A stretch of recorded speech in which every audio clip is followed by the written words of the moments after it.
And these are some blurry pictures, dreamy, blurry with water spots on the lens.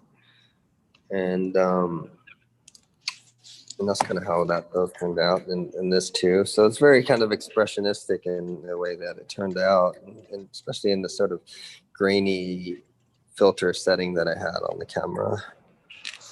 And then and here we got some another wave sequence in which looking at the way it's formed and how it breaks. And it was really interesting, like the mechanics of the waves and the different factors that come into play, like the tide, the sandbars, and structures that cause it to break a particular way and move a particular way. And this one was a photo that focused on the spot on the lens here. And so the image turned out blurry, but I think it kind of worked out in a way, because I've always liked those blurry photos, especially when they're printed kind of big. And this is a young boy on the board that was kind of interesting. Okay, so I have these like mechanical issues with these books here because they're kind of big and they're made with cardboard pages, so you got to kind of adjust it so they fold over correctly like that. And this is the first wave photograph that I took, and I was really happy with what I got. And it was just kind of like the same feeling that you get after catching like a really nice, wave on the board or something. So after this, I was really like wanting to upgrade by getting like another lens, like a new lens and stuff like that. So I started really getting into it. And this is a sequence that I shot of this girl at sunrise in the morning. And she comes down here, and then kind of her, and then she turns really sharp, but the tip is only a few inches off the surface of the water. And but she seems to know what she's doing here. So she turns, and then I caught her in the barrel here. So so that's what this is, a shot of that. And we want to do an art talk with her later this during the duration of the show, and talk about this experience, because I think there's something interesting here, kind of like a life, death, birth, rebirth experience that happens when you're in the water. And this is kind of like that moment when you're kind of in between. It's like space-time kind of is very different from when on land. A few seconds can feel like an infinite. And just thinking about the mechanics of the wave, in which like energy is transferred and comes from like offshore winds, strong offshore winds, and traveling for miles and finally breaking off on the coast, is and then a human kind of riding this is kind of an interesting phenomena. And so that's what I'm really interested in trying to capture here. And then the last picture here is like this the seal that I saw earlier, like last week, I think. He just sort of picked up. So yeah, you really kind of ventured bravely into the ocean lately, gone on a real adventure there. And that's sort of an underwater trek. It's very similar to Jim goes on adventurous mountain treks. So it's cool the way that two of you kind of really immerse yourself in nature to be inspired by your art. Jim, do you have any notes on what Mike's been doing, or Mike, do you have any comments about what Jim does? Oh yeah, I mean, I love Jim's work. He's got a lot of drawings as usual, and his books are really interesting too. He's got these animal forms and hybrid creatures, some insects, and this is more like a sculpture book. which I don't think has a beginning, a middle, or end. Kind of an infinite book. And so these are, so it's nice to be in the show with this as well. You know, that has a totally different nature, feature, thing happening. Yeah, they're accordions, so they can be displayed as a sculpture or as a book, which is Yeah. interesting. Yeah. And these drawings are really incredible too. That, especially all the detail. See all the detail in these mountains. There's a lot to take in there, which takes time to look at. Good.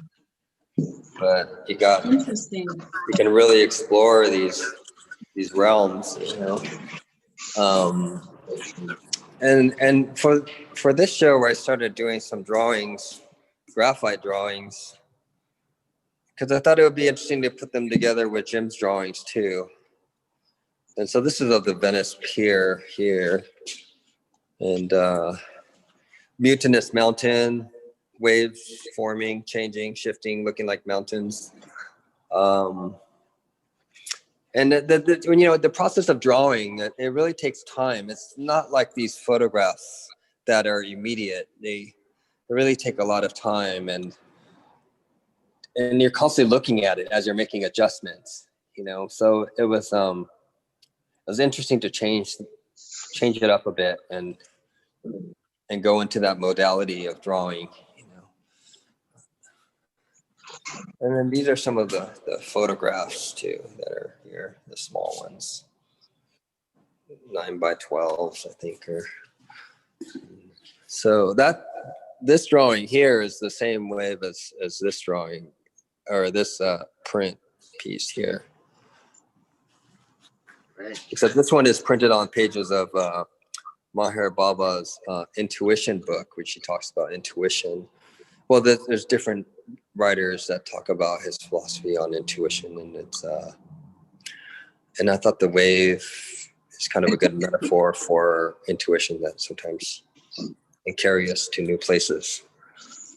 And this is Alan Watts' book. This is it. Here he talks about consciousness and the beat, Zen philosophy, his LSD experiences, like controlled LSD experiences with scientists. And, you know, it's one of those important books that shed light on the subject matter.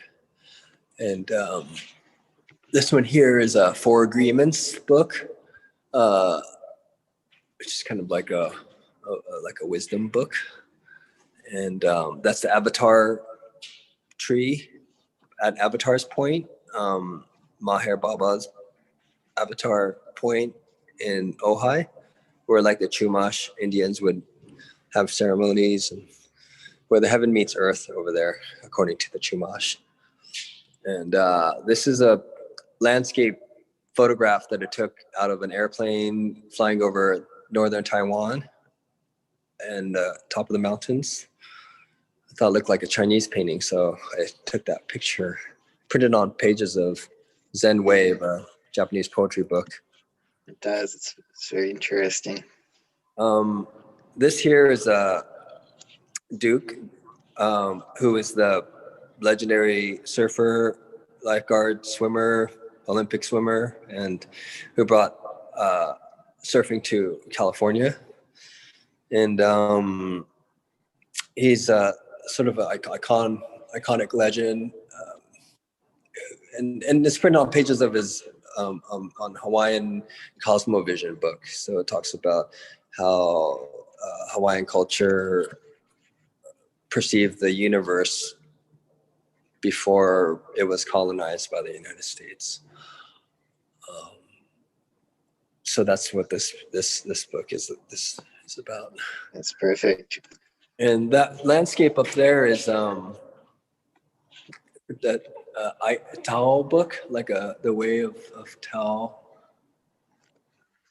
So that's like a Taoist book.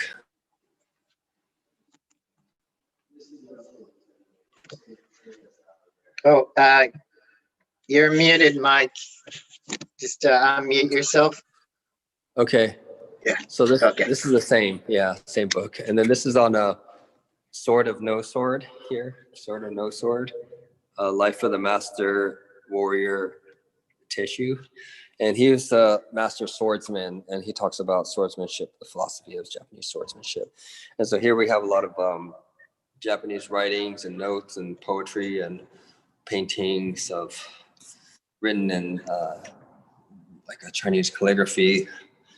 And I think these are notes that were written by my mom. I think my mom read this book and took Wow. down notes in here. And so Is that was it like a family book that's been passed down, or recently? She was throwing it away, and I was looking through there, and I thought this was an interesting book, and I picked it up, and it had some writing on there, and I thought it went really well with the photograph. Because there's even like a waveform in there. Yeah. Well, this is actually like a waveform in the guy inside. So. And that's from photograph is from your the one you took. In your surf. Yeah, because I thought of the surfboard like a sword cutting through space-time. You know, so I kind of thought of it like a sword's cutting through that time. And I think that's about it. Oh, let's here's have another a look at, piece here.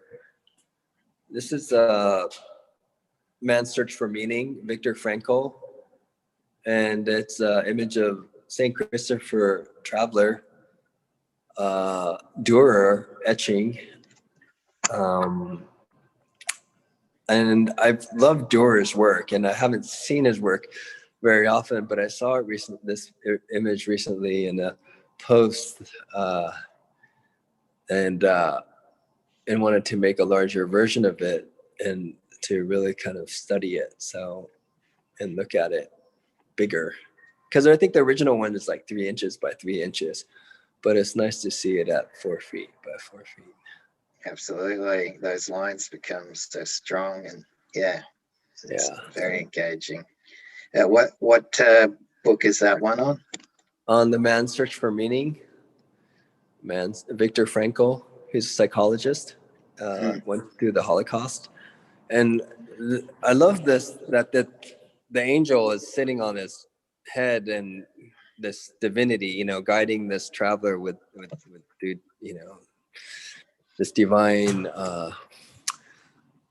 protection or something. And then there's another guy here who's like this kind of mystic carrying incense or something, protecting him or something. I don't know. But that's kind of an interesting thing. And I love this drawing that Jim did. Oh, here. I like this drawing that Jim did. It looks like a black hole in the forest. In the middle Jim, you need to unmute yourself. I saw you. You want to talk about this? Mike, I can chime in for a minute if you like. That's exactly it. That's a black hole forming through a landscape. And it is a little bit like a curling wave in a sense, isn't it? Yeah. I wanted to say, Mike, it is almost uncanny how you've been working so much by immersing yourself in the ocean, and that this kind of physical immersion has become like a side aspect of your art practice, which is normally more of an interior, dry material kind of thing. And for me, I've been, I'm in central British Columbia right now, up in the mountains. And part of the reason to be here is to be snowboarding. While something that each has in common is water, while yours is liquid and mine is frozen, if we can call it that. That's the place where we're spending it. And even like this idea of the tool, like the brush or camera, and the sword, actually.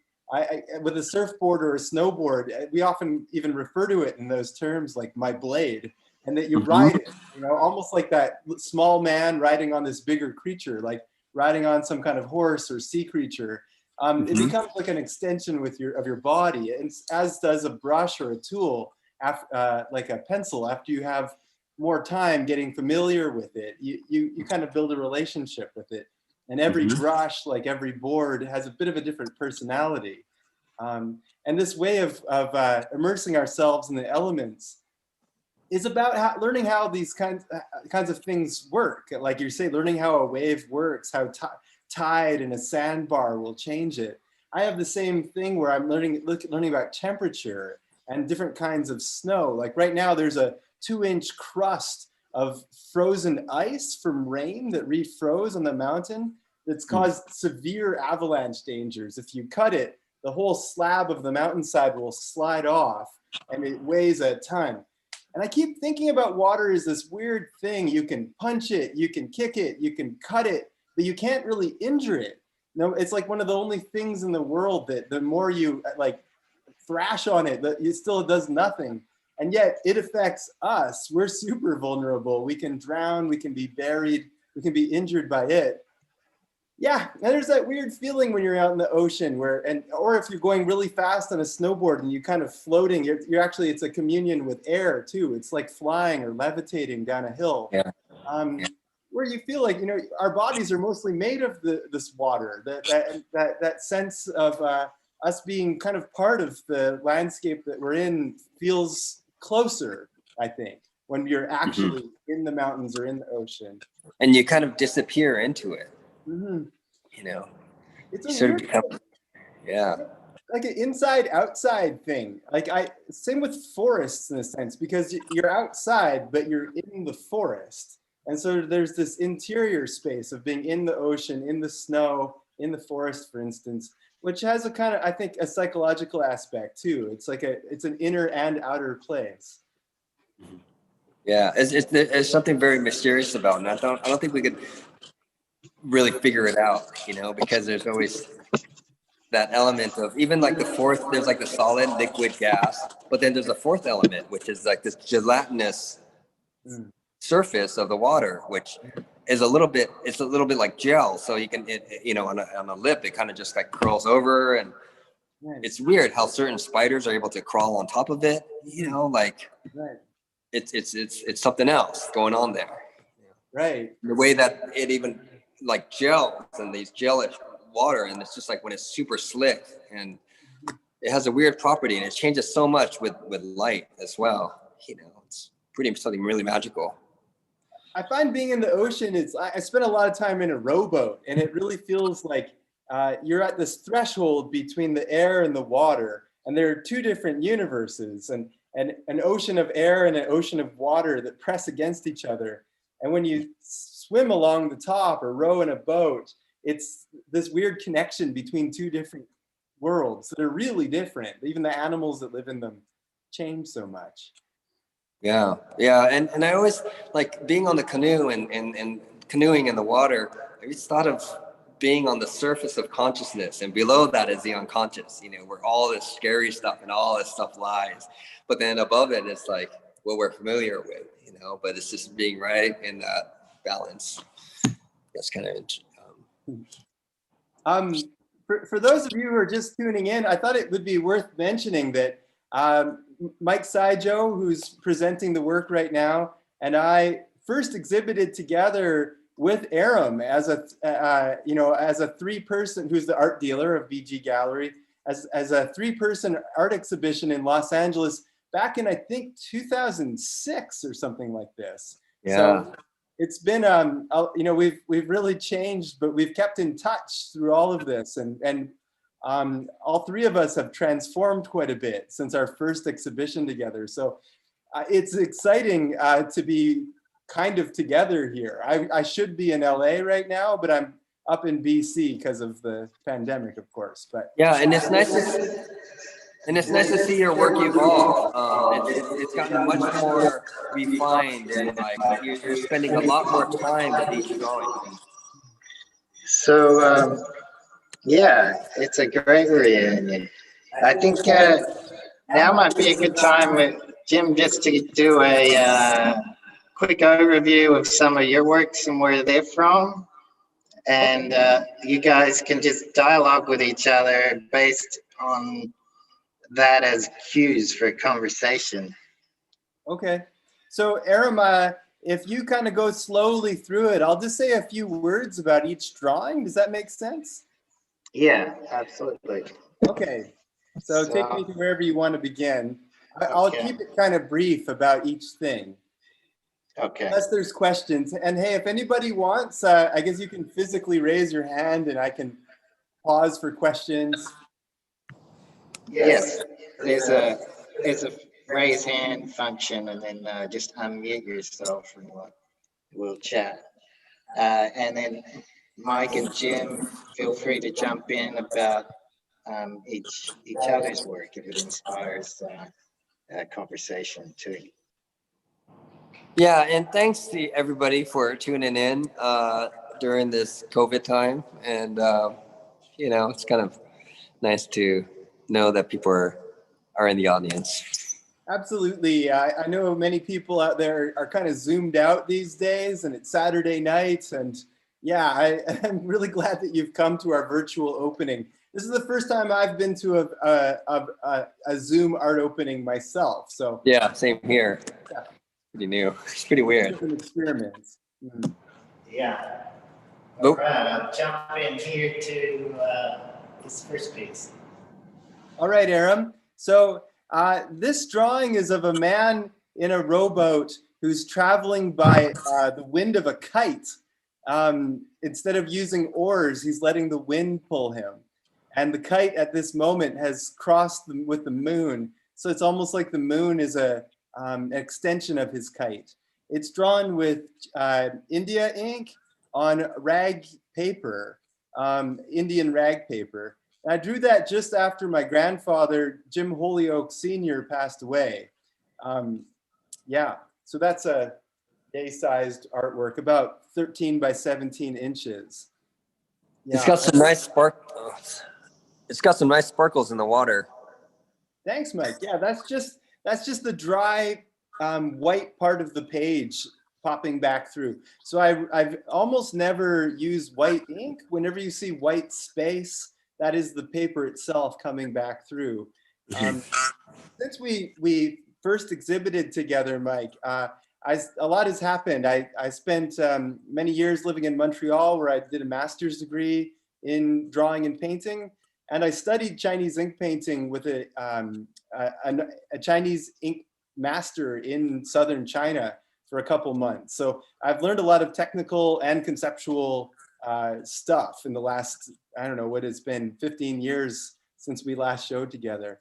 That work. You've done a lot of residencies and gone all over the world.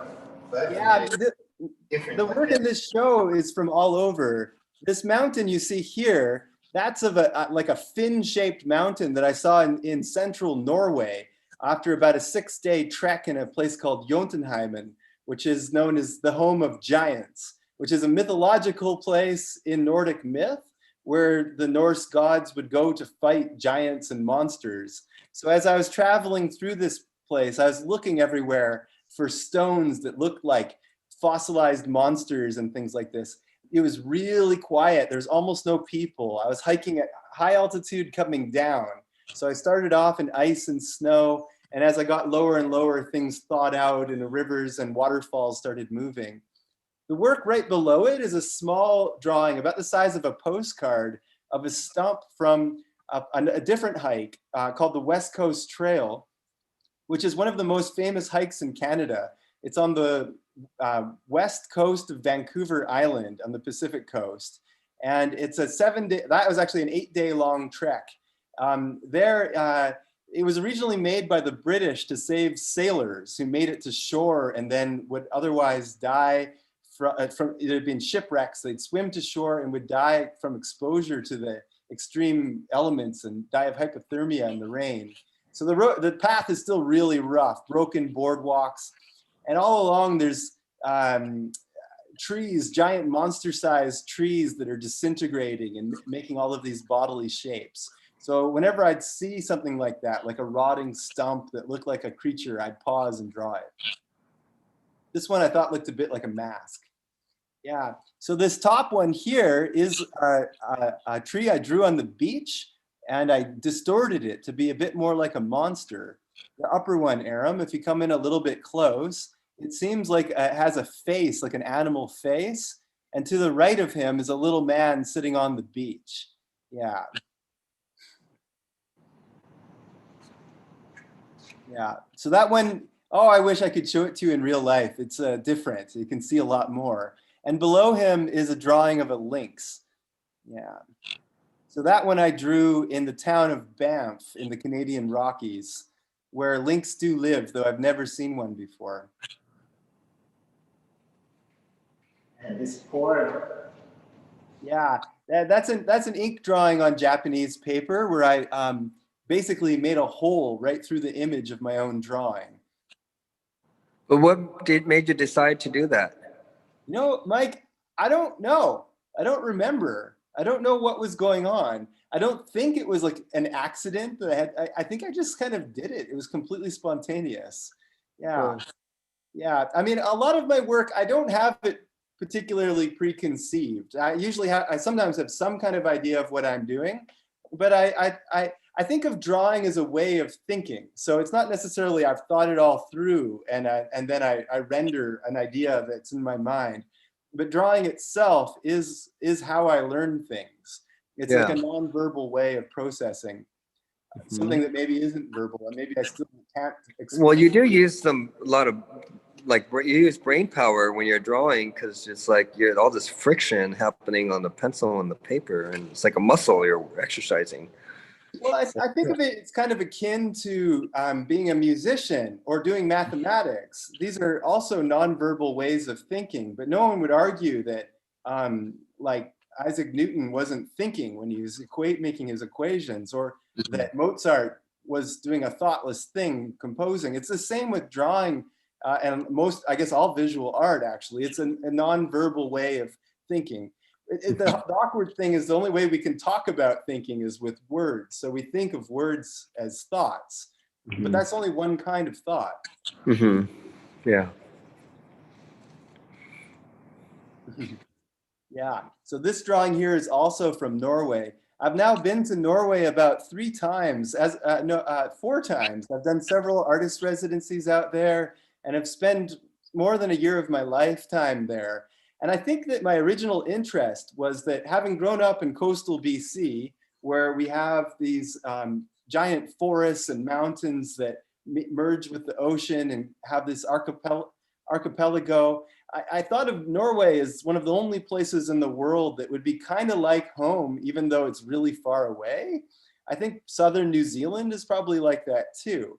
And so I was really curious about what kinds of myths and stories would come out of a place that was like a parallel universe to where I grew up. I'd always been interested for a while in places as different as I could go from where I grew up. And then I wanted to learn about a place that is kind of similar. And it's true, it is similar, but it's only in a superficial way. Like the mountains in Norway are formed by glaciation. They've had a couple kilometers of ice on top of them, flattening the tops into these like molar-shaped teeth. And then as the ice melted, it created the fjords. They have giant cliffs that sometimes plummet into the ocean a kilometer deep. While here in BC, like in California, the mountains are formed by tectonics of the tectonic plate colliding with the rest of the continent and pushing the mountains up. So they're all different. They're all full of fossils. Even at 2 kilometers above the ocean, they've got all this sea life fossilized into the rocks. Yeah, but yeah, that's an example of a mountain that I thought looked kind of bodily. This is often in Norway that they have like heads and shoulders and knobs on them. Look, you can really easily understand the idea of trolls. There'd be no better explanation except that this monster was exposed to sunlight or something magical happened that transformed it to stone.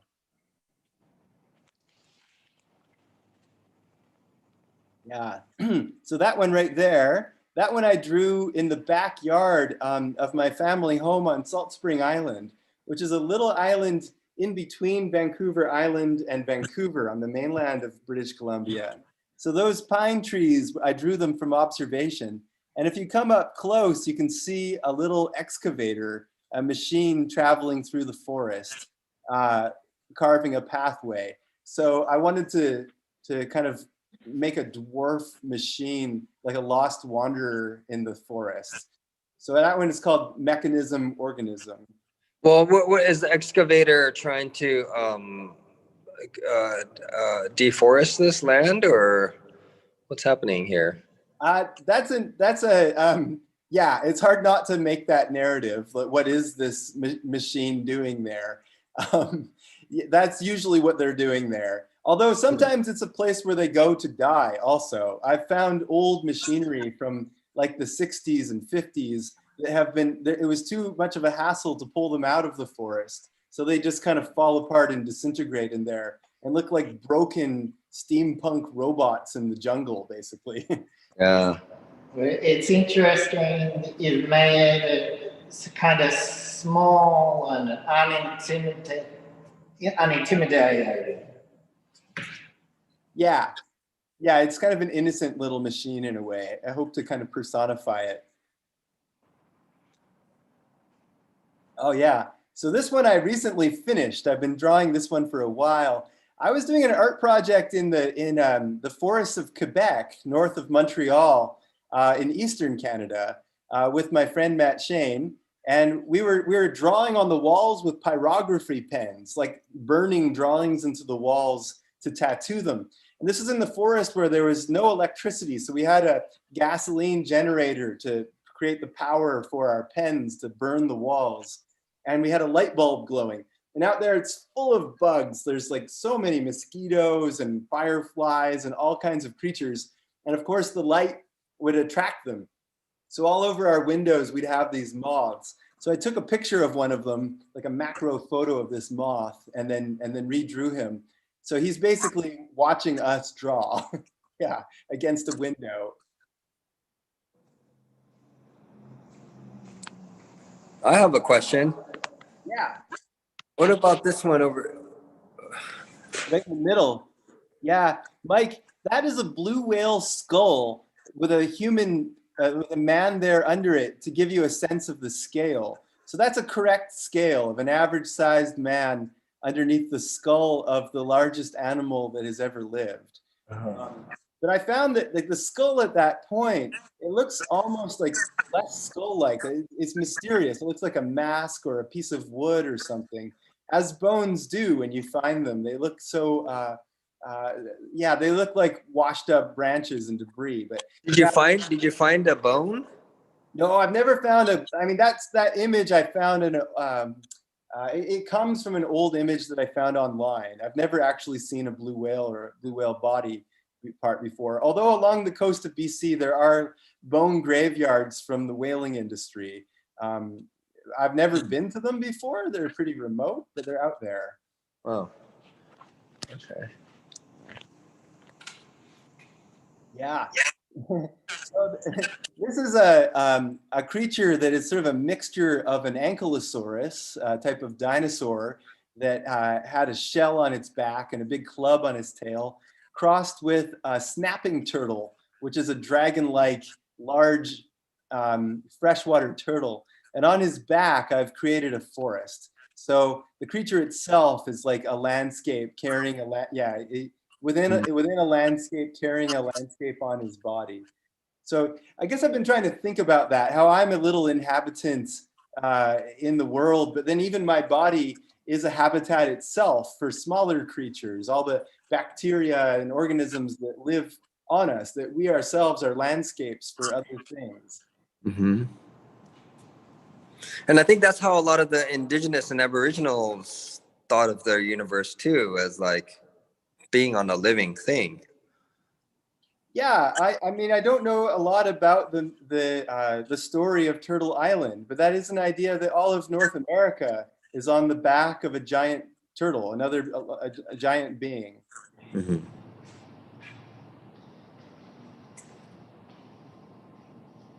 Yeah, this one is called Troll Wall, or Trollvegen in Norwegian. So this is a real place, although I've distorted it a lot and made it more fantastical, where there's a giant kind of savage wall that people do rock climb it. Up on top, it's a plateau, but if you were to approach the wall, it would be this giant, mean, monstrous wall.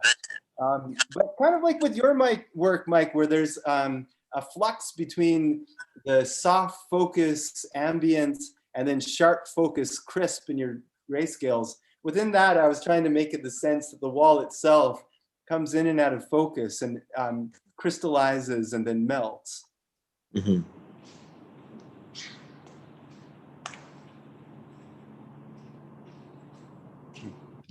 Oh, and you have one of your face body prints too. Yeah. So here, if you can see the black part of the drawing, I painted my skin and printed my face ear to ear, stretching it across the page. So that's why my ears are farther. I flattened my face basically. And if you come in close, you can see my forehead, cheeks, tip of my nose, and pieces of my lip. And then actually pieces of my beard also, which I then went into with a brush and made it more like a kind of a disembodied floating head. So to create a bat-like, moth-like face print. So this is a truer representation of you than what we see on camera here. Yeah, you know, that's actually my skin. If you go really close, you can even see the pores of my face in the wrinkles of my eyes captured in the print. Yeah. So my face was my paintbrush. Yeah. What is this big round organic object up there, or the drawing? That's a picture of the moon Miranda, which is the innermost moon of Uranus. And I thought of it, I don't know if you can get any closer, Aram. I thought of it as a round mountain because it's really ravaged. It has giant scars all over the moon. So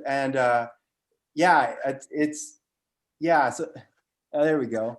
Yeah, if you come up close, you'll see all these craters and scars. So if we were actually on that moon, it would be a mountain range with huge cliffs and valleys wandering around on its surface. So that's based at least on a photograph that I saw online. And when I saw that moon, it stopped me in the tracks because I'd never seen a celestial body like it before. Yeah, if you go through the BG website, you can get a better image of it. In the all the images are documented there. Yeah, it looks a little different from that angle. Yeah. And you have some forest fires. Yeah, this middle one I made in the summer this year, and it's called Fire Season. And as you all know, in California, it's becoming like an annual season. Like we've got winter, spring, and fire season. And we have this up all the way up the West Coast here in British Columbia too, which is a very densely forested place. This summer, I thought, well, it looks like we're going to miss it. It seems to be okay. And then I started, very shortly after, it was again a catastrophic fire all the way up the West Coast, including in British Columbia, where I was working on this. There was horrible smoke in the air. It was unsafe to really do anything vigorous outside from risk of permanently injuring your lungs from all the fire, from all the smoke. Yeah. So I drew these based on photos that I took in BC, and I lit them all on camera. And ink, I find, which is made of ashes, is an amazing pigment for drawing fire. Yeah. I see my dad has arrived. It's his 71st birthday today. Happy birthday, Dad. Hey. Yeah. So Mike Saijo and Aram are taking us on a tour here. Yeah, I see. Aram, maybe you could show us the elephants that are right below. Yeah. Those are based on the Kerala, or the Western Ghats of southern India, which is a mountain range that separates Kerala and Tamil Nadu. where there are still herds of wild forest elephants, which I saw. I didn't draw them from observation, but I remember I did sketch some from the back of a Jeep. But these are Indian elephants wandering along in procession. And if you come up close, Aram, you can see that with a straw, I blew the ink up off their backs to transform them into landscapes. So they're a forest of elephants. And then down below, their feet are getting dissolving here. Yeah. Right? Yeah, I like to create this sense that it's not just like a figure transposed like smack on top of a landscape, but that the figures in my drawings are kind of merging with the landscape, so that there's a sense of them emerging out or perhaps collapsing back into the landscape, which is actually how it really is. That's all of us are we come from the world and eventually we go back into it. This is since your dad's on, this is based on father's poem. Perfect timing, Aram. Yeah, this is actually a large-scale intaglio etching, and it was of a heron standing on a bridge, and the bridge itself is the head of a dragon, and it was created as the cover for a book of my dad's poems. My dad, Keith Holyoak, is a psychologist and also a poet. He's published several books. This one was called Foreigner. And so there's a poem in the book about being a stranger in a strange world, being an ungainly bird who doesn't feel like he quite fits in. And so that's how I came up with this picture. Yeah, and the etching is meant to, I tried to create the sense of an ink painting within the etching. It's hard to make an etching. This is basically the biggest possible etching you could make because there was no larger etching tools to put it through. It's quite a big one. Jim, is that a soft ground etching or is that hard ground? Oh, such a good question. This is the only etching I've ever made, and I had a master printmaking student who had I was assigned to work with. So she did a lot of the technical stuff. It was a giant copper plate, but I actually don't know the difference between hard and soft. Well, the ground dries before you etch it with hard ground, and you get a much more precise line. And I can't quite tell on the screen if it's hard ground or soft ground. It's a beautiful piece. Oh, thank you. I wish I could tell you. I know I had the etching tool and I was scratching through the emulsion stuff on it, but it's hard ground. Okay, it's hard ground. Good to know. It's the only etching I've ever made. Yeah. Beautiful piece, and I love the elephant piece too. That's my favorite of the whole group. That's very effective. It's beautiful. Thank you so much. Yeah, after watching those elephants walk through the forest at night, you just see their eyes come out in the headlights. It haunted my memory. I thought about it for a long time, wanting to make that drawing. That's one where I actually really did know what I was doing before I began. Beautiful piece. Thank you.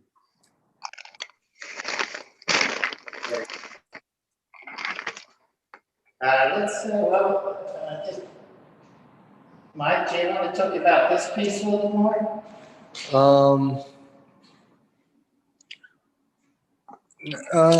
Not really. I think we could ask questions and, Okay. I wonder over here to. Oh, yeah. Okay. How did he print on book pages? Oh, somebody was asking a question. Should we answer that? Yeah. Okay, how do we print on book pages? So first I would enlarge the image to like the scale of the book. So from the first page here to the last page, like it's always the upper right hand corner is the first page to the last page of the book. So that determines the scale of the piece. And so then that's laid, all the pages are laid out, and then the photograph is enlarged on the oversized Xerox copy machine to the scale to match the size of the pages, and then it's gridded out and with horizontal lines and then vertical lines, and then cut into section by section. So like 2 of those pages is like one grouping and another grouping, and then so section by section, it's feed the pages of the books through the Xerox, a commercial Xerox copy machine that I have, and there's only like one model that prints to the edge that I managed to acquire and have it delivered to my house. So I have that machine, and I have to, sometimes the pages get jammed in there, and I got to carefully like pull it out so it doesn't tear. But I've been, figured out how to. So I put the Xerox copy, the original, the oversize on top on the glass, and then feed the pages through the bypass, and then sometimes twice to make it darker, and then I would be mounted on wood panels, and then cover it with acrylic, and then coat it with beeswax, melt the beeswax down, and then but before that I would go over it with like graphite powder and cover up certain areas and touch it up a little bit, and then but leave certain things that I like and some of the details, but mainly that's and then cover it with wax, and then using a heat gun to melt the wax and fusing it to the page, so it encapsulates it with the beeswax. So that's the process. Mike, you start out by trying to decide which part of the text should be visible and which part that you want to be obscured. Oh yeah, sometimes I would rearrange the pages so that certain pages are more visible than others, especially if there's like a particular quote or a phrase or heading or something. So I might rearrange it a little bit. I love that piece where you used the book that was previously annotated by your mother. It gives a whole other, I think, dimension to the piece. Yeah. She used to be a Japanese calligraphy art teacher, and so she has some good penmanship, and I've incorporated her handwriting in some pieces in the past. So it's really about making history and making memories, and it's sort of a record making type of process. So should we move on to Jim's drawing over here?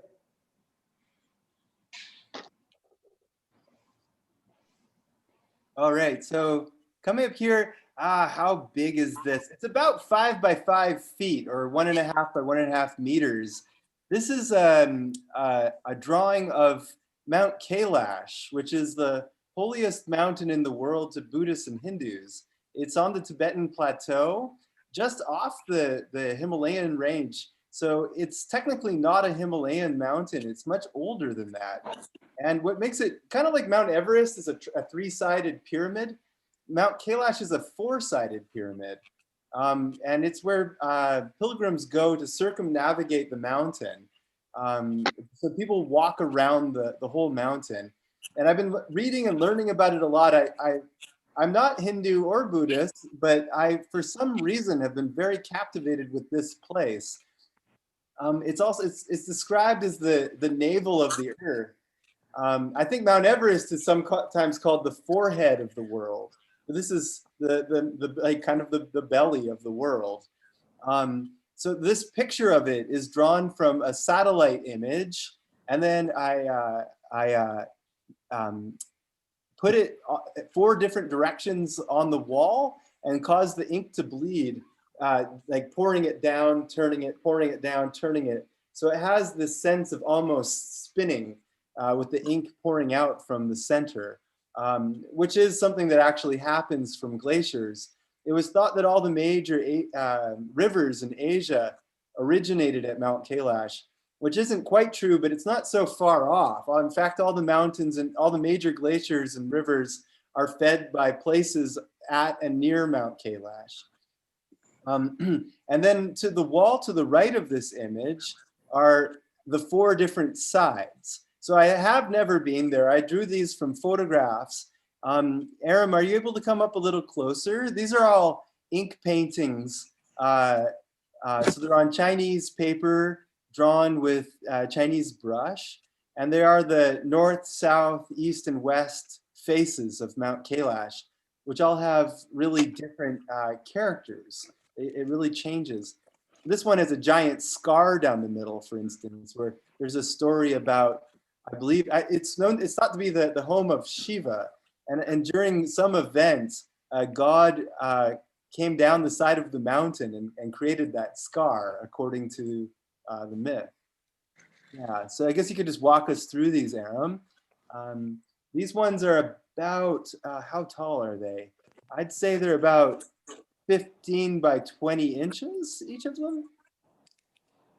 Yeah, and in each case, I tried to give them a sense of cold weather, of ambience like snow, hail, and frost and fog. But these are all four in one pieces, right? All four of them are one piece. Yeah, they're meant to be viewed together along with that satellite above view. So the four faces of the mountain and the top view are all together. Okay. So there's basically 5 different ways of looking at this place. Yeah, that's a really beautiful drawing there. Thanks, Mike. Yeah, I love it. I think we have a pretty good show going on here today. Yeah, me too, Mike. Yeah, I love how our work fits together in both the sense of grayscale, of the positive and negative, and feeling of presence and absence. And I think that both of us have a sense of kind of the literary, that yours is actually made of pages, like literally pages from a book. But I think of mine also as pages, almost like a book that has come apart and is spread across the wall. Mm-hmm. Because you draw from a lot of mythologies and stories and history. Yeah. Yeah. I hope that a lot of my drawings will at least evoke or provoke a sense of a story, kind of like when you saw that little machine in the forest and immediately started wondering what it was doing there and started seeking a story. Should we answer some questions? Well, this one of yours, Mike, we didn't talk about yet. What book it's on and what the subject is. Sure. Originally, I made this, I think about 6 years ago, and but this is another version that's a little lighter in the background, and it's printed on pages of. Let me get the proper title here: The Adaptive Geometry of Trees, and it's maybe I'm getting an echo here, but it's a book about like light distribution and photosynthetic responses and the sort of science in which trees are formed and leaves. It's just a sort of like a very mathematic, scientific, like breakdown of how mathematics and nature kind of is, geez, I don't know how to explain this, but yeah, it's math and nature breakdown. Like how photosynthesis works, Mike? Huh? How photosynthesis works? How trees? Yeah.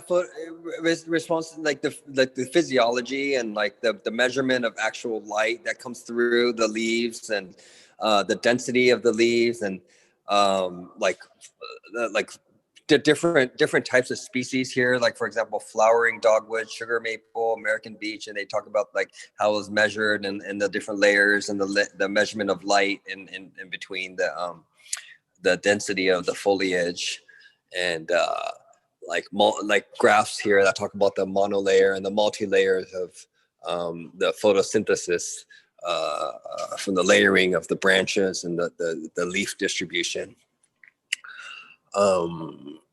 It makes me realize a big difference looking at an exhibition on Zoom is if we were there in real life, there'd be this different experience when you step back and see this big picture, and then you come up close and it's full of all these tiny details, and we'd be inclined to actually read the pages. In both of our works, there's they work really differently up close and when you step back, and having those 2 points of view is important. Yeah, yeah, it's definitely a different experience from looking at it from a distance and then going up close. But that's yeah, that's pretty much what that piece is about. And you made the interesting point that it's difficult to find these trees without other trees surrounding them. Yeah. Yeah, these trees are really hard to find when there's nothing in the background and they're symmetrical. So I'm, constantly looking for, when I go on these road trips, I'm looking for these trees to photograph, but they're really hard to find. And sometimes when you see something that looks good, you got to walk around the tree because every time the different angle changes the shape of the tree. And sometimes there's one where, one particular angle that's very symmetrical and it's like the best place to shoot, but then the background has to be just right too. So there's a lot of factors that come into finding the right tree to shoot. But yeah, I love shooting trees. Where is this one located? Well, that one's in Ojai. Yeah. And then this one, the other tree, the Bristol cone, this one, this is the Jeffrey pine tree, is located like near Mono Lake. It was near Mono Lake. And then there's another one back here, I guess in the back. I'll show you guys. This one over here. And that's the Bristol cone tree from the Bristol cone forest. This one is an ancient one. I think it's like, I forgot how many millions of years. I think that's one of the oldest living trees in the world, are those bristlecone in California, right? That's right. Yeah. Yeah. One of the oldest trees in the world. That's right. Mm-hmm. Yeah. I think they've kept it a secret now where the oldest tree is to protect it. Oh, really? Mm. It must be around here though. Yeah. So. Those bristlecone trees, I remember looking at pictures of them because they look like ink paintings. With all the striations on the wood, looks like a forked brush dragging the lines, twisting through the tree. So it's like a really tempting subject to draw. It's really inviting to I'm sure it looks like one of your drawings. Like it could really be a wicked Jim Holyoak drawing. We should go someday. Hey, Jim. How's it going? Going good. Mike Saijo is taking us on a tour of the gallery. Excellent. And Aram is in there also. Well, we're actually Okay, Mike's in charge.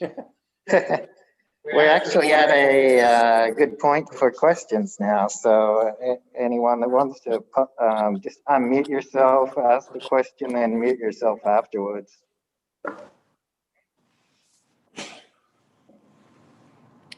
I have a question. So what's next for Jim? Woo. I'm not. Okay. Hi. Yeah, I'm teaching an illustration class by Zoom at Emily Carr University, which is the main art school in Vancouver. But I'm not in Vancouver. I'm 9 hours drive east of Vancouver in the Kootenay region of interior British Columbia, which is about halfway between Vancouver and Calgary.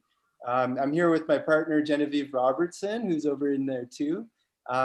Yeah, and so we're here basically doing a self-imposed artist residency. We've been today working on a series of drawings of extinct animals, recently extinct, like within the last 100 years, and we're drawing them with ashes.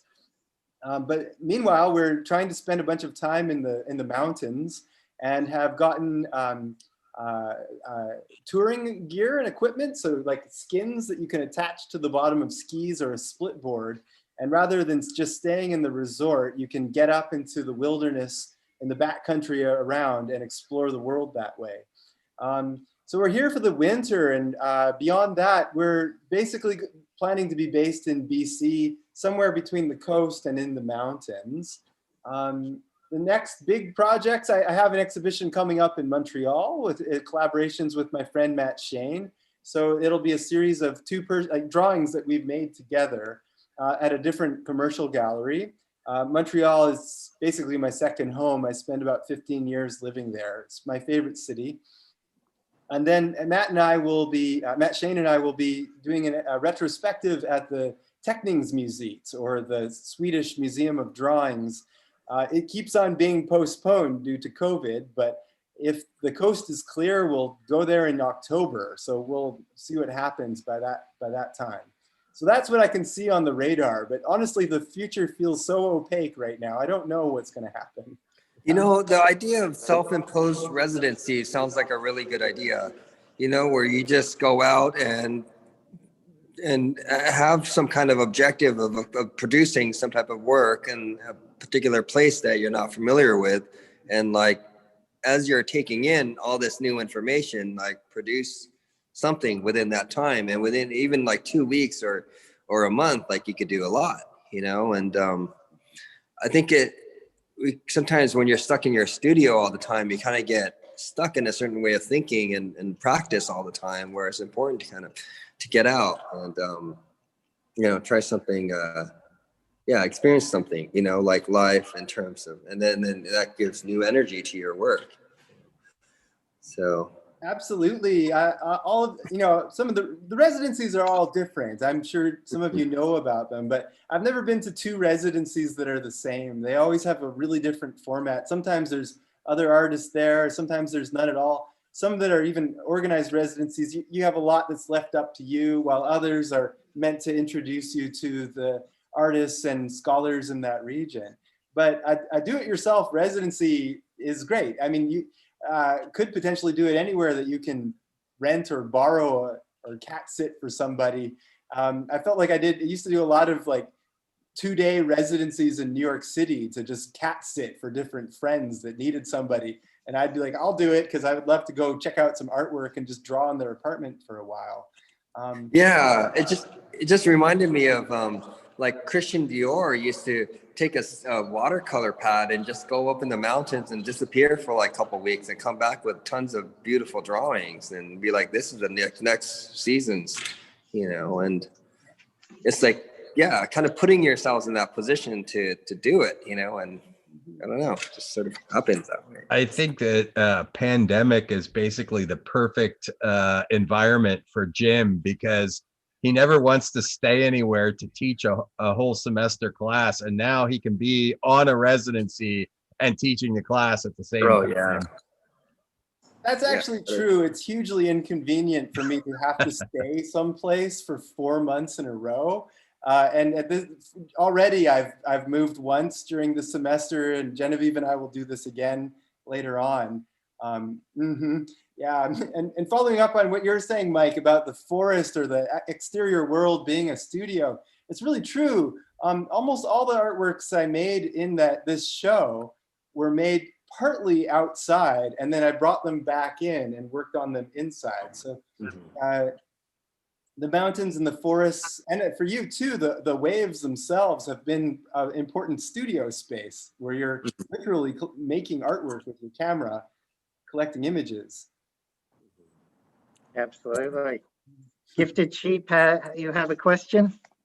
Yeah, so this is David Toyota. I have a question for Mike. I was wondering what's his most favorite work personally for him, and then also I like your hat. It's new, at least new to me. Thanks. But anyway, maybe I'm not sure what kind of hat it is, but anyway, maybe you can show, maybe you can zoom over or walk over to your favorite piece, because I'd sort of like see what you like. Wow, that's kind of a hard question. Well, I mean, I have to say though that right now this book is kind of like my favorite big piece, because I've always been wanting to make a big book for a long time, and it's really expensive to make a big book here in the United States. So I just had to make one of a kind, and so I'm pretty happy about that. You know, it's kind of like a lifelong dream. So, and then also like this drawing here, I guess like Well, this photograph in particular, this wave, which is also drawn up here, is I it was my first wave shot, so it has some kind of, it's like that feeling when you look at the camera and you nailed it, and it's like, oh, that's like, it was from that moment on, it was like, okay, I'm addicted to this ocean photography. I got to keep shooting here. So it was like that. That's the picture. That's the shot that kind of did it for me. So yeah, Right. I hope that answers your question. What was the last photograph you've taken from work that's in the show? Oh, the work that's in the show. I think it's the one with the barrel shot with the girl in it, which I plan on printing larger. Yeah, let's go to that one. Okay, like this here. So you can kind of see her there. Yeah. So it's like that. Kind of feeds into Jim's portal in the sky. It's like a portal into the ocean. Oh yeah, you're completely in a vortex, like energetic vortex. And there's and when you're inside, there's all this air compression that's like pushing out, onto one end, so all the spray happens too. So it's a loud boom that you hear in there. I don't know, most people, you probably don't hear it, but it's like a loud boom that happens when it crashes over too. So it's kind of an interesting sound. I want to try to record the sound someday, maybe with a GoPro or something. But yeah, this is also the last one, and I think we're gonna do like an artist talk with her, hopefully in the next couple weeks. But yeah, I like this shot I'm pretty happy with, just the way that the sun was and how it came out, and just like the reflection of the spray onto the water, and just kind of how it came out was like, I was pretty happy with that. So. Here's a picture just so you can see it all in the screen. Okay. Yeah. So yeah, that's something that I plan on doing a larger print of. What's Mike had you had a hairy experience where actually one of our consultants, Billy, ended up saving your life in the ocean. Oh yeah, thanks to Billy, I could be here today. It was right before the show. Yeah, and that's how I injured this finger. And I had a brace on there before, but I lost it in the ocean this morning, so I had to I just use this pencil to tape it together to keep it straight, because otherwise it bends, because I tore a tendon right here. And that happened because like this we went to El Porto, and it was like 7 foot, I think it was like 7 foot waves, and it was really foggy and stormy, and I wasn't used to that beach because it's like you have to swim 200 yards out to the lineup, and I'm only used to like 100 yards. So I started swimming out there, and I went ahead of Billy, because just in case I needed to turn around and come back, and sure enough, like about halfway through, I ran out of energy, and I was like, okay, I got to save the rest of my energy to go back, because I had the camera attached to my wrist, and if I had a longer leash and had it attached to my upper arm, then I could use my left hand to swim, but I could only use my right hand to swim. And so I think that's why I kind of strained this one, and the currents were pulling in many different directions, and you couldn't see very, very far. And yeah, if he had gone ahead of me, I don't know, he probably wouldn't have heard me or seen me. So luckily, I just got on his board, and he was able to kind of, we're able to go back and paddle back to land. So everything was cool. But I think next time I better go when it's like more clear, and I don't know, I think I'm going to go to Sunset and like other places where it's not so hairy for now. Absolutely. Jim, you've been on some pretty isolated treks. Have you ever had a close call yourself? Well, yeah, geez, Mike, listening to these stories, it makes me really look forward to the day that I can get back down to Los Angeles and go swimming with you. I love that feeling of kind of getting clobbered in the waves. Sounds like you had a wipe out there, but yeah, I mean, Genevieve and I, in fact, when was that? In February, we went to Nepal and we were on a 27-day trek to an artist residency up in the Himalaya, in the northern Himalayas. And so we were hiking two different high treks that were to connect. The Manaslu circuit, which goes around Mount Manaslu, which is the 8th tallest mountain in the world. And that connects to the Annapurna circuit. That goes around the Annapurna Himal, which is a giant massive of peaks. Anyways, I expected it to be an adventure, but it was way more of an adventure than we'd really bargained for. First of all, because at present, there's a new road being created from Nepal to Tibet. And so the cliff sides are being blown out with dynamite. And there's all these guys who are working there with crowbars, tossing giant boulders off the cliffs. And so at some points you're walking along and you only have about a foot of space between the cliff wall and the cliff below. And then in other places, you have to be watching out for falling things. So a bird would pass and I'd see a shadow and you're just expecting landslides all the time.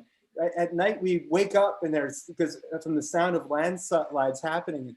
I think it's partly also because of climate change and the rapid deglaciation that's happening in Nepal, but it has one of the worst, it's one of the worst places for landslides in the world. And it's a real risk. As you're walking, if there's mules and sheep and goats passing, you have to, and yaks sometimes, you have to stay on the mountainside and not the cliffside so you don't just get bumped right off of a 500-foot cliff or something. So that's really intense. And then at high altitude, you can get altitude sickness if you go up too fast. And you almost for sure will feel that a little bit, feeling sick and a headache, having troubled dreams and trouble sleeping at all. But the weirdest part, though, was that there was an internet and cell blackout at high altitude. So we crossed a 5,000 plus meter pass and came down into the first motorable town and learned that Nepal had gone into lockdown the day before. So none of the hotels were even allowed to take us. And so we were just wandering around trying to figure it out, because when we arrived in Nepal, there were no active cases of COVID in the country. We thought we were safe. It was safer to be there than back home, in fact. But everything changed. And eventually we managed to get onto an evacuation bus, which was also really scary, super disorganized. Most of the time we had no idea what was going on. It was full of panicking people. And even under normal circumstances, driving along these roads is crazy. There's huge cliffs with giant bombed out roads.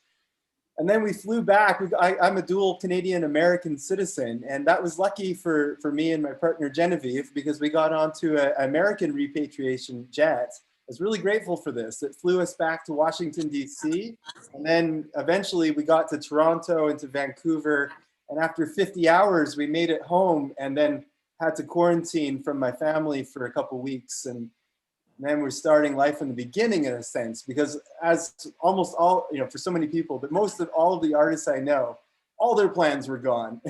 Everything was like canceled. There's no way you can do it. So yeah, now we're trying to find a place to call home again, because yeah. Yeah, but anyways, that was an extra twist to our adventure at the end. That was quite scary, actually. Yeah, we were really lucky. Mike was also in the middle of a residency in Taiwan when COVID, and had an adventure getting back himself.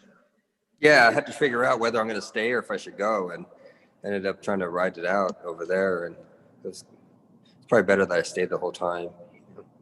But yeah, coming out here, I mean, I had to go to the consulate like 2-3 times just to figure out if there's going to be planes departing the country and if I can get on. And I was like, it was only me and this pregnant woman on the airplane, and the rest were like flight attendants.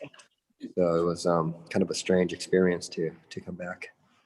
But yeah, Actually, I'm actually enjoying this COVID situation here. You know, there's like less traffic, and I don't know. I'm kind of embracing it. So it's a nice change. Nice to have some change in our life. Well, this was. Can you hear me? Yeah. Yes. This was one of the best shows I've ever seen in this gallery, at least anyway. And I really enjoyed it. They're fabulous. All the works are so fabulous. I learned a lot. All your new perspectives. Says my name is Shizuko Greenblatt. I do some calligraphy too, like your mother used to. Anyway, thank you for inviting me. I have to go now. Thank you. I really enjoyed it. Absolutely. Good. Thank you. Very glad to hear that. Thanks so much. Sure.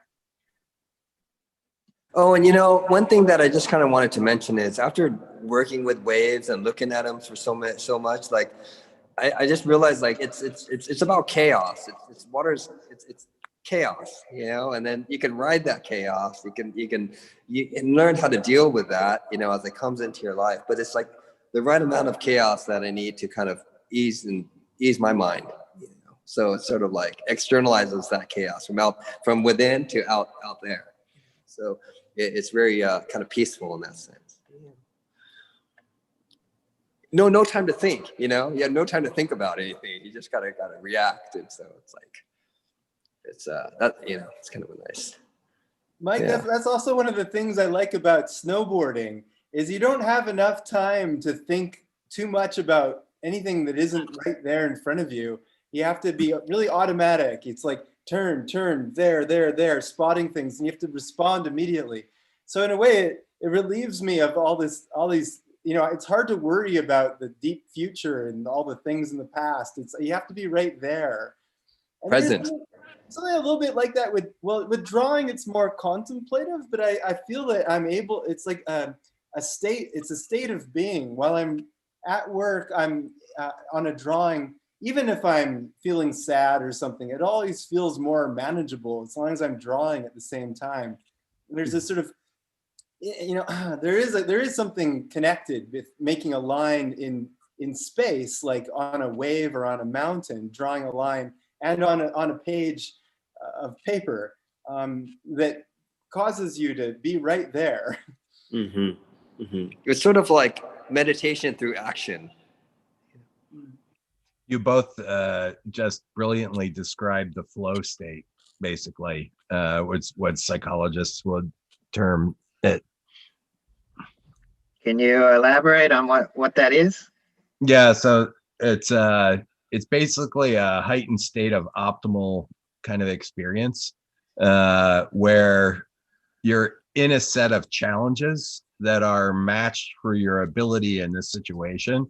So it's kind of like this iterative problem solving thing that's just going, and it's so immersive that there isn't any, and people lose track of time. They forget, like I used to say when I was in my studio, there was a day I didn't pee for 18 hours. Like I just totally forgot. And you don't eat, and because it's just a dopamine pump. You're just but it's, you know, it's quite addictive. And which is why you guys keep doing it. Yeah. Right on.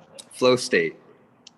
Yeah, so it's the guy that coined it, Mike Csikszentmihalyi, who is still alive. He's at out west of LA now, but he was at University of Chicago for many years. But in the 60s, he was hanging out with social psychologists at University of Chicago, and his friends were like visual artists and mountain climbers.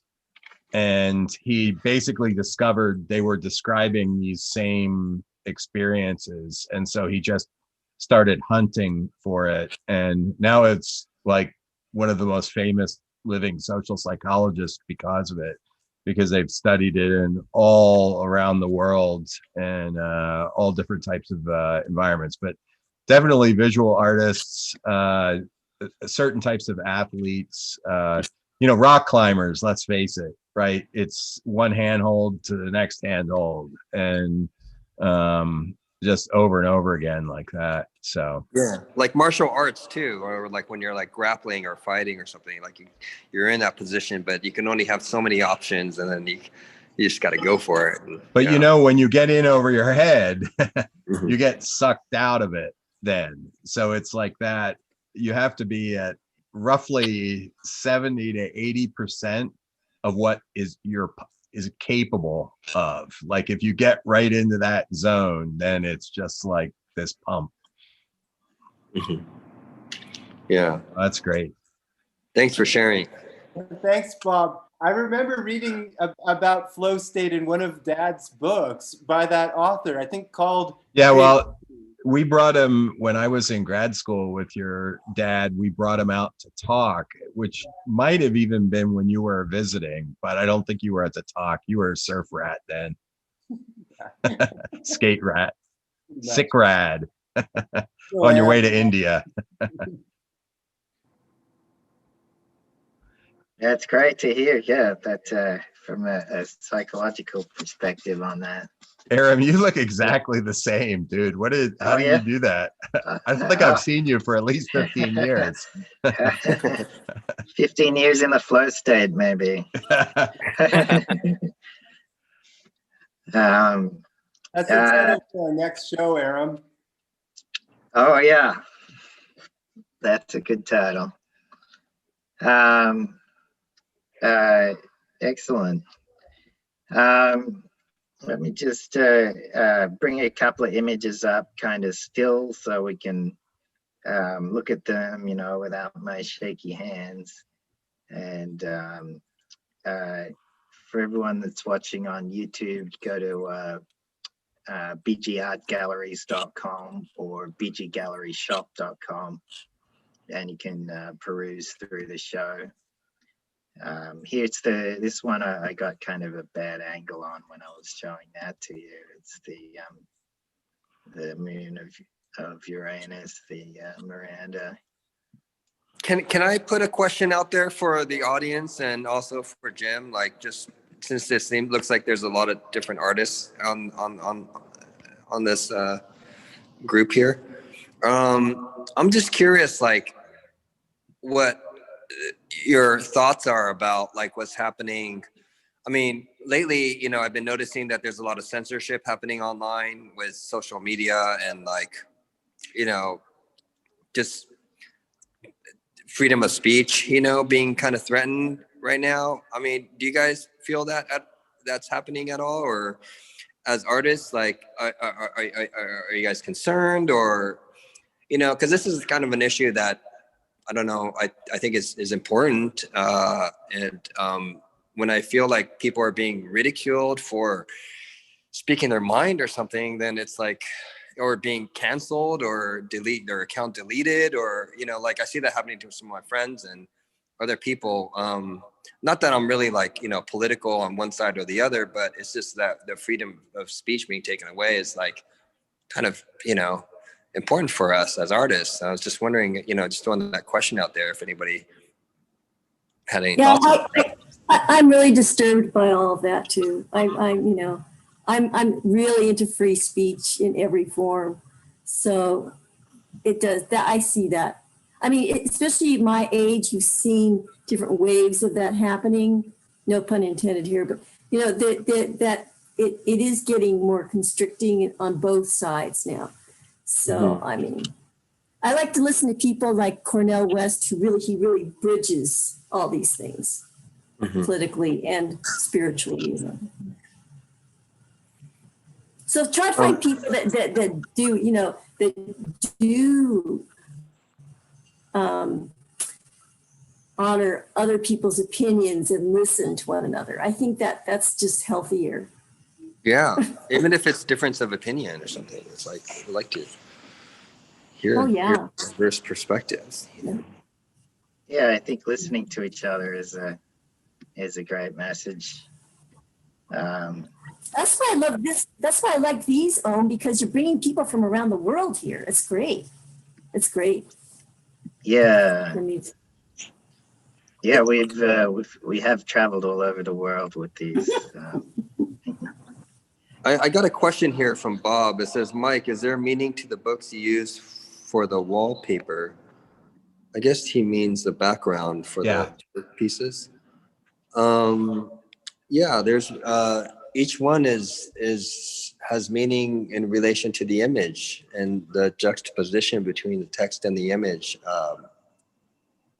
That's what completes the work, I think, is the meaning, the sort of logic behind what comes first?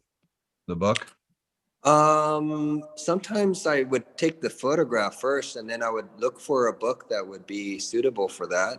And sometimes I would find like a book that I'd want to make a piece in the future, but not have the right image for it. And then I, sometimes would find that image and be like, oh, that's the book that needs to go to, and would put that together. And then I would need to count how many pages are in that book, lay it out to see if it's the same, sort of similar kind of ratio as the image, to see if it's a good match. And so yeah, it's there's definitely a reason and a logic behind it. It sort of completes it for me. They're really beautiful. Thank you. I was one of those things, like when I was starting out doing this right out of high school, I wanted to make a piece that had some kind of meaning already inherent in the material. And I spent a lot of time in the library and stuff, and going through like old bookshelves and collecting old stuff, books. But so that was a way I thought doing artwork on pages of books is a good way to convey that and communicate that. It's like this transmission of information by manipulating it and kind of transforming it into something else, which is like a memory, which kind of like how our own memory is formed between like an image and these word associations or some type of context, whether it's historical or environmental or whatever it is, like all these emotion, the environment, the image, the words, the smell, like, get constructed together into a thing, like a memory construct. And so that's kind of what these pieces really, I think, are about. It's like creating these memories. And then, yeah. Mike, did you do something for Lydia's memorial thing show? Yeah, I did. Lydia Takashita. I thought I saw your work there. Okay, I was trying to make that connection. Yeah. Yeah. Yeah, that was a portrait. Yeah, that was really amazing. Do we have any other questions? Anybody? Yeah, I'd like to know, I was asking what your, the life endangering experience, but what is the most kind of transcendental or inspiring travel experience either of you have had on your residencies? Well, I mean, this whole COVID thing, like in Taiwan, it's like, there's so much of a mystery of not knowing what this is.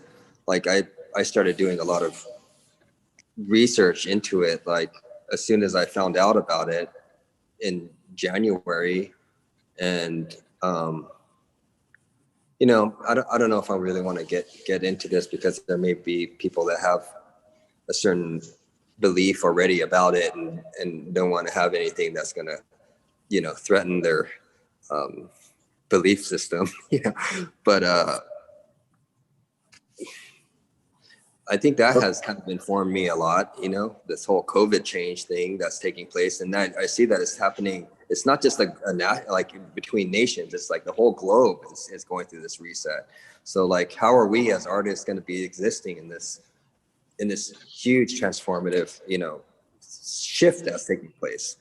And that's when I really stopped really giving a fuck about a lot of things, like your typical, things I would worry about in terms of like what I should make, or what type of career path I should take, or how I'm supposed to take a certain type of career path. Like all that kind of went out the window, and it was like, okay, the world is changing, and how can I navigate through this life, like, and kind of create my own balance in this system, and not necessarily like depend on this artificial kind of system that already exists and how to try to fit into it, you know, like that no longer became an issue, but like, how can we create our own path through this, you know, like that's sort of how I started thinking about it. And that this change that's happening globally, it's like I've been anticipating this for a while. Like I've been, you know, been wanting some major change to happen. And I think it's,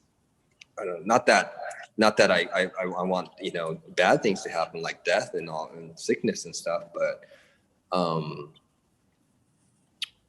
it was a good reason to kind of, you know, sometimes it takes a catastrophic event or something to really change the way we're used to thinking and acting, you know, and so did you have then another shift when you had that close call in the water? Was that Oh yeah. Well, that's like, I was just getting too confident there. I had to be humbled and by the ocean and know my limits, you know. So now I know, you know, and I ordered a helmet. Now I'm going to be wearing a helmet when I go out there now too, because I've gotten so many close calls of like getting run over by a surfboard or something, or getting hit by a head. And they also think I'm like a seal or a sea lion or something, because it's just like this black, you know, head floating in the water. Oh, that's right. Yeah, that's the last image in the book is that seal that came up to greet you. Yeah. Close to the book where you can show that real quick. Oh yeah, sure. So yeah, the sea lions are all over. I mean, but sometimes they would pop up like right in front, and that one's They thought you were one of the ocean creatures. Yeah, he probably thought I was I don't know. He just saw me swimming underwater and he popped up and looked around and went back down and kept swimming. And like the first day I went out, I kicked a tiger shark, like a sand shark, like, and it was like only like 2 feet of water, but I kicked it and I saw it swim away, and I was like, it was like wow. 4 feet long, and I was like, Whoa. you know, pretty surprised by that. How about you, Jim? And it's inspiring moment on your travels. Bob has a question about a mechanism organism, which I'm curious about what that means. Go for it, Bob. No, he's asking you. Oh, could you talk about the mechanism organism? Yeah, so Bob, I went over it a little bit earlier before you tuned in, but it's of a tiny excavator machine, like a traveling like a lost wanderer in the forest. And Mike asked if it had gone there to develop or destroy the landscape, or and I suggested that, yeah, of course, that's a possibility, but maybe it's also gone there to die, as I've found steampunk old machinery in the forest. And Mike, I wanted to say that I think that probably maybe for all of us in our own ways, since the pandemic has happened, it's been this kind of jolt that causes us to re-look at everything. And it's really, you know, it's disturbing, but it's also very interesting. Even banal things become interesting over again. And I've also had this strong feeling that the world is changing, and there is a challenge now of how do I change with it? I can't be the same as I was before, because the world that I'm inside of is different now.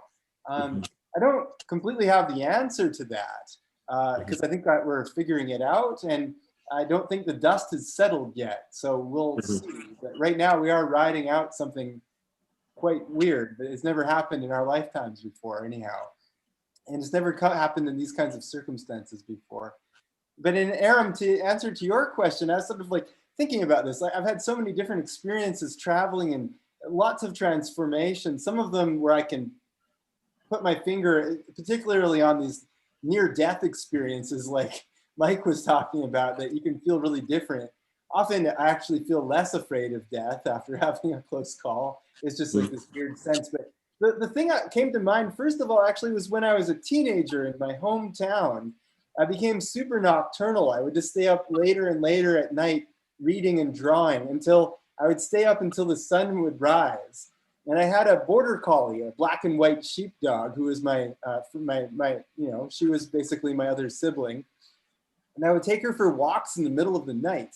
And I'd been teaching myself to get over fear of the dark, walking in fields and forests without a flashlight in the dark. But I was still scared. And I would take my dog Sue. Anyways, this one night we went out at like 4 in the morning, walking in the dark in my hometown. It was super dark. And at the edge of the forest, there's this, you can see the entrance. There's this dark shape. And I'm just thinking of like a crazy axe man gonna cut my head off, or werewolves or whatever, you know, you can think of any scary thing that would be in there.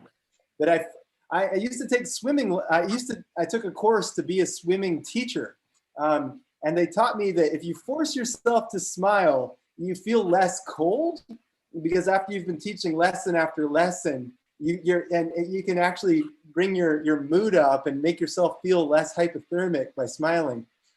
So I forced myself to smile, and I went into the forest with my dog, and I couldn't see anything, just a white spot on her back. But as my eyes tuned into it, I was completely enchanted. And this is like 5 minutes from my home, going to a place I'd been to 1,000 times, but going there at a time when no one else went there. And I realized that there's no one else in the forest but me and my dog. And if there was, they'd be afraid of me. And as I walked through, I became more and more euphoric. And I came out at the other side of the forest to a big field. And the sky was out, and so just the starlight seemed super bright compared to being in the forest. And I knew that Sue, my dog, was feeling it also, because she started rolling around on the ground and being goofy, and you could tell that she was also just feeling super happy having made it through the forest. And I think that I kind of got over fear of the dark. And in a way, a blank page is a little bit like white darkness, where you don't know what's going to happen and you travel into it. And you know, I can't see the future. I'm no fortune teller. We're always kind of in the dark, feeling our ways through.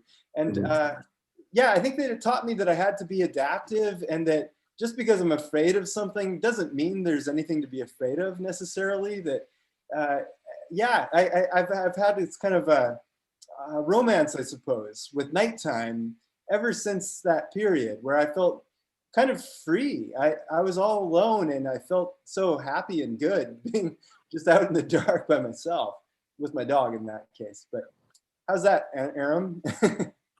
Yeah, you know, and that reminds me of like my ayahuasca journeys too. And going through that can be pretty terrifying sometimes, because you don't know where it's taking you, and you start all that starts to conjure up, and you know, you're faced with your mortality and death, and you go through like a little death process, but you come out of on the other end, and that light is just like so beautiful, you know, and you're you purge, and you know, you get all those sort of toxins out of your body, and the thoughts that no longer serve you is like corrected, and you know, something happens, like a major shift happens. And so it's I think the ayahuasca actually really prepared me for this as well, you know, to going through the journey and facing fears and all that sort of internal stuff, you know, being afraid of that. And yeah. Hey, Jim, sorry, I'm fixated on the mechanism organism piece still. And now technically, so how the heck did you get those sharp whites like that? Was it masked? Let's take a little look here. Okay, Bob, did you ever visit our home on Salt Spring? No. Okay, you have to come visit us someday. But this is from the back porch. I was sitting at the picnic table, and beyond those little trees that you can see is actually the harbor. So I drew this from observation. All of these trees are still standing there. I know them really well. Anyhow, it's on Indian rag paper. So it's not Chinese paper that has very little sizing. The Indian rag paper does. So wherever your brush ends, that's where the line will end. So the smoke coming out of the steam stack is just the page with no ink on it. So there's no white paint. That's just the page. I think it's just incredible how you get the wet and wet. So that's all around it is just the edge is so sharp. It's so Indian rag. Yeah, yeah. So this layers. So I'd have to put one layer down, let it dry, come back, and then do another. Yeah. And so if I flood an area with water and then touch it with the brush, I can cause the ink and water to marble. And everywhere else, like the bark of the trees, I think I was drawing that with a Chinese brush and maybe actually with a tiny broom. Sometimes I use the straws of little brooms to make those really rough bark-like textures. Hey, you guys, I have to go because I have to use the restroom. But I just wanted to say thank you guys. Well, we're actually winding up, but I think a good way might be to, Mike, do you want to just do a walk out? Just one last look at the gallery. I'll spotlight on your camera. You can slowly walk out of the gallery and then I'll end the meeting. Okay. Yeah. All right. Okay. So these are some of Jim's drawings here. Some little ones. That's a beautiful one. Looks like it was sold. This is a nice the 10-foot tiger and the many-eyed monster. Horseplay hurts. Some insects. Rain Man here. What I wish most is to know what's happening. There's something strange about all this. Sex is mortality, as birth is decay, is monstrous. Others are monstrous. Your true self is monstrous. Your organs are animals who symbiotically coexist, called your body. And then here's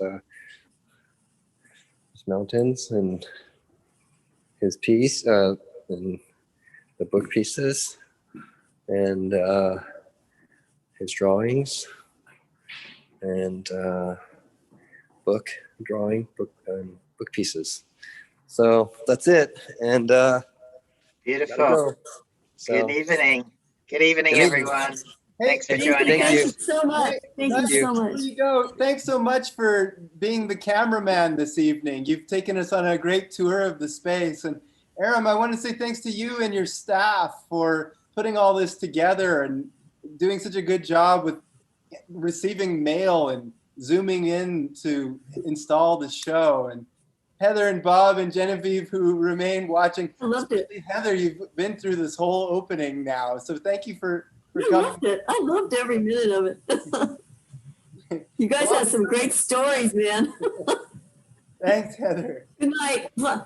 Good night. Cheers. Bob, Hey, it's so awesome to see you again. I love the psychology that you brought into the conversation. It's perfect. Thank you. I'm just, as usual, just in complete awe of your drawing. Aram, I don't know whether you've ever heard this story, but I'll never forget right after he came back from China with the night drawing master. And it was back when Keith still had the Holyoak home of the Lost Boys. And I remember we sat on the floor for like 4 hours and he literally had this giant stack of drawings and he started at the beginning and he went all the way through. And I would just remember it was like about 12 or 14 drawings in. I was like, shit, he's got it already. And it was like that moment when the pieces became gems and the gem imagery was starting to show up in the Chinese landscapes and everything. And it's just, they're just so much fun to look at. Absolutely. And the mechanism organism piece is just incredible because it's like, it's so much of you in one piece. It's the incredible way you can turn wet and wet. It's the bark and the details. It's the monsters that are like hovering all about. It's really, really just beautiful. It is. It's got the environmentalism, a touch of humor too. That's true. Yeah, no, it's the real deal. Yeah. Cool. Well, this is great to see you doing this, Aram. How long have you been at this gallery now? doing this? It's 11 years. Wow. Yeah. So I'm just going to stop the YouTube stream here. Good evening.